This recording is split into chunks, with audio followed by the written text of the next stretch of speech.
Yan, good morning po. Napakaganda po ng panahon natin sa Laywan, no? Sa Laywan po. Kasi mainit. Yan po yung kanilang gusto. No, lalo na po kung medyo may ambon na kaunti sa maga or sa gabi, tapos init ng araw, yan po yung gusto nila. Dahil kung puro init naman, hindi naman makakapamulaklak yung ating mga bulaklak, ano. Kaya mas gusto rin nila ay may ulan. Yan.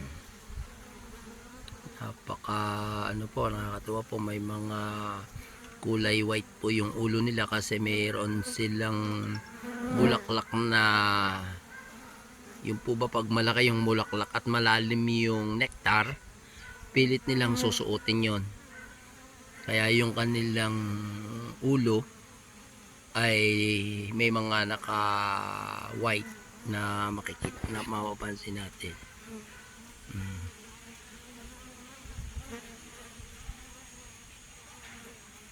Yan po yung ating mga bees.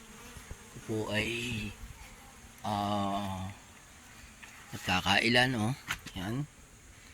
Meron po tayo dyan. Tapos meron po tayo dito. Yan. Meron po tayo dyan. Nakita po natin pagbata pa siya, pagkaan baka konti pa yung pumapasok, ano, pero nag-aano na rin po siya, naghahakot na rin po siya ng pollen. Kaya lang hindi ganun ka dami yung workers. Yan. Ito po ay isang ito, bali ito ay 3 days lang. Yan, 3 days lang ko yung na ipapasok. Yan, yan po yung mga loose queen na ating isinalba.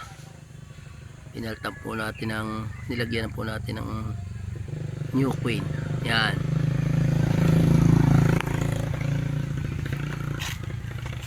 Oo. Bali ang entrance post niya nasa tagiliran na, oh. Iyan. Tapos dito pumapasok din sila dito. Yun. Kasi kawang na yung ilalim. So sila nag entrance.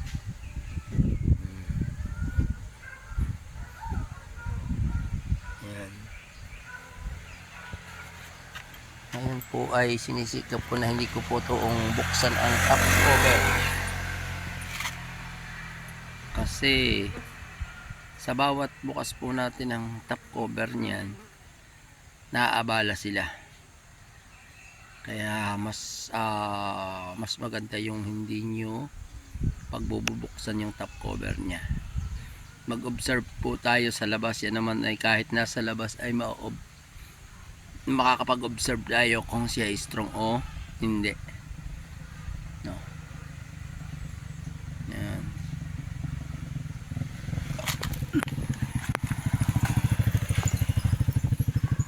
Po.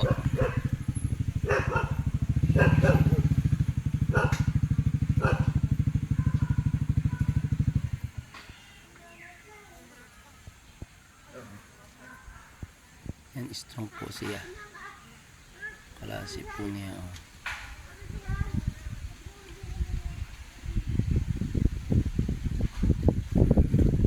Tapos mapapansin po natin yung mga ito, maganda rin po to.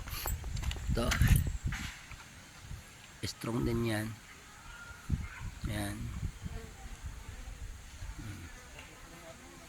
Ang wala na po, mahina po ito. Ito yan, oh, kita nyo.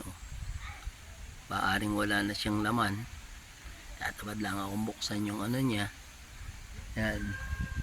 Ito maganda rin po ito. Yan.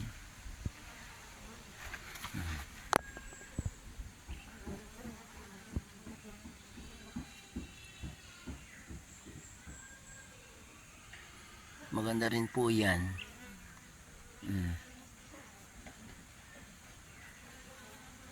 Yan. Ito. Sa ilalim na nagdumadaan. Ayan. Lakas din po siya.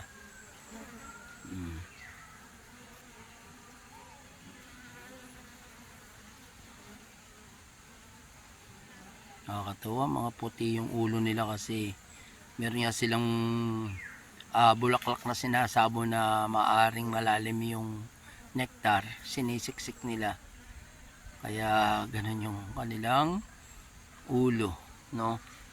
Yan to po, ito po yung just queen na nilagyan ko ng broad na may queen cell.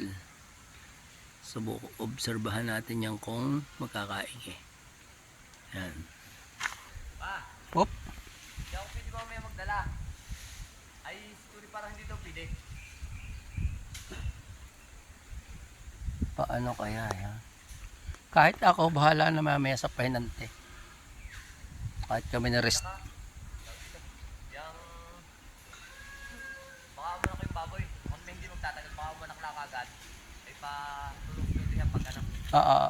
Punasin lang naman yun. Tsaka tulog. Oo.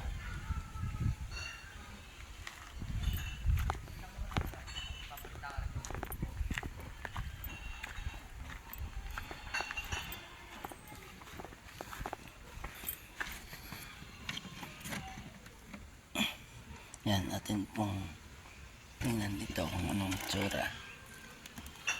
Wow.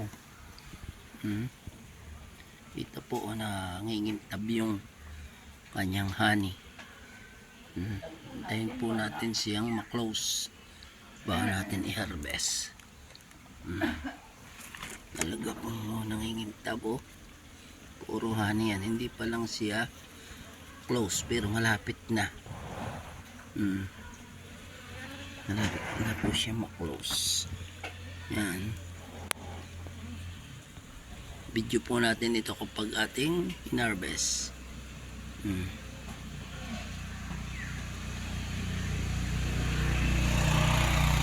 Maganda po na yan.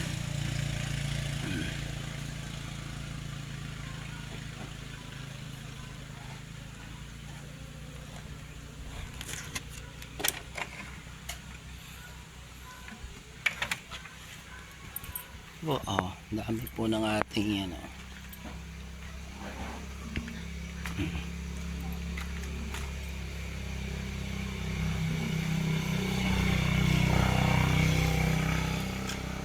Tapos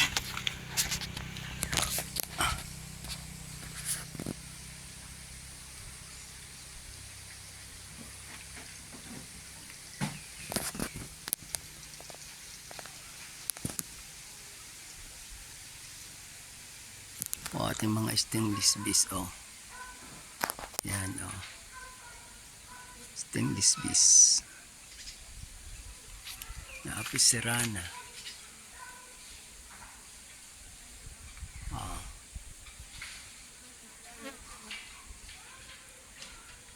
Yan po ipaikot ng aking garahe. Stainless bees.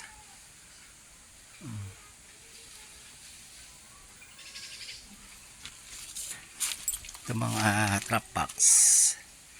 Wala pa pong laman yan, empty pa yan. Tapos ito po yung ating bagong split. Ito po galing dito. Ito. Palibasa po siguro ay may queen cell na naiwanan sa loob. Akin pong pinaglapat yung pinagalsan ko. Yan po, kanilang pinagdikit uli yung kahoy at meron pong pumapasok. Ibig sabihin bumaaring magpalakas sila dyan. Ayan po, stainless bees pa.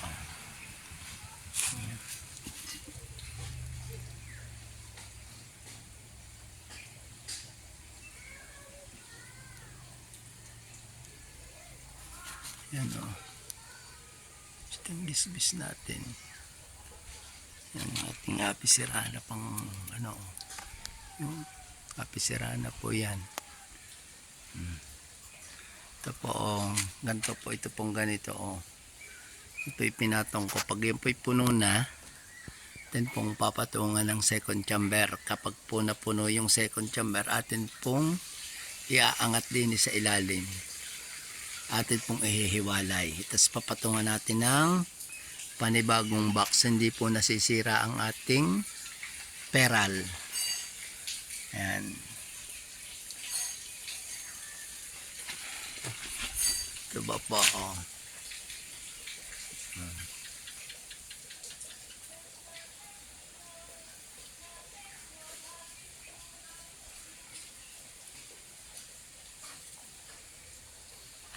Dami pa po tayo doon sa ating puntahan natin yung ating isang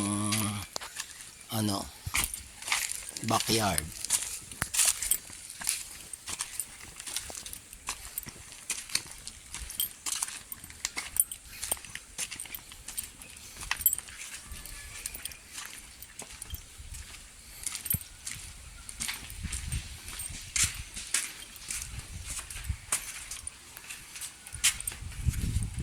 Ito po masarap po. Yan, masarap po yan. Meron po tayong kamatis, ampalaya, kalabasa. Meron po tayong repolyo, patatas. Yan, ito po may talong din po tayo. Yan. Po naman yung ating ilang stainless bees. Yan stainless bees po yan. Tapos, yan, ito po ating apis sirana.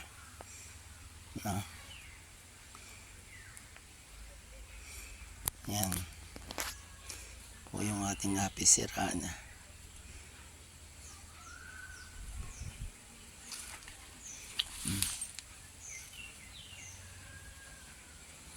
Tapos meron pa po yan dito. Ayan.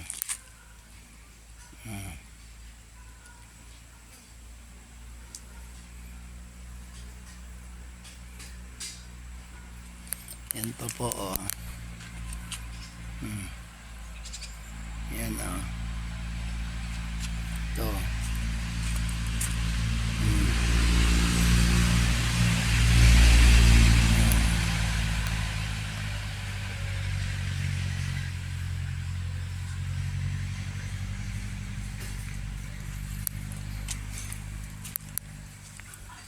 Siguro po mga kalaghatian ng May, pwede tayong mag-harvest.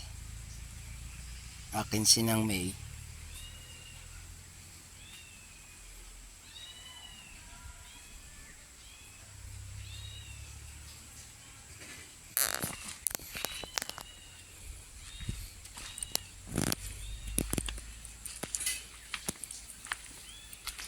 Buti naman po malinis yung ating mga base.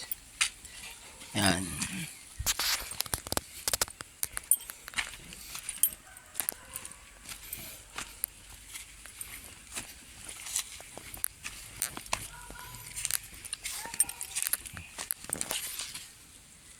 Yan pong yung stainless bees. Yan, nakapatong lang po na yan. Ito po, ito galing na po yan dito. Yan dyan. Galing na po yan dyan.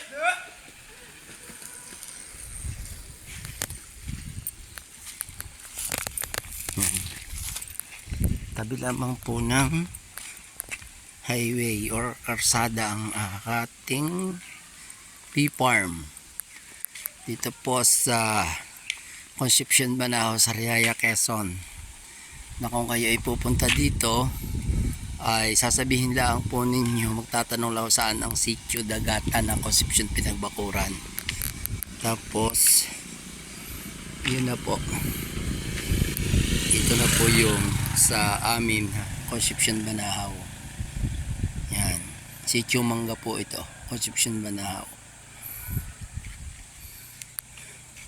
Ang pasok naman po nun ay sa Palmas Beldes. Yan po yung ating mga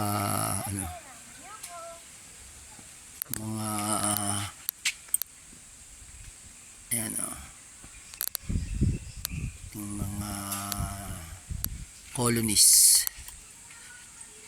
Yan.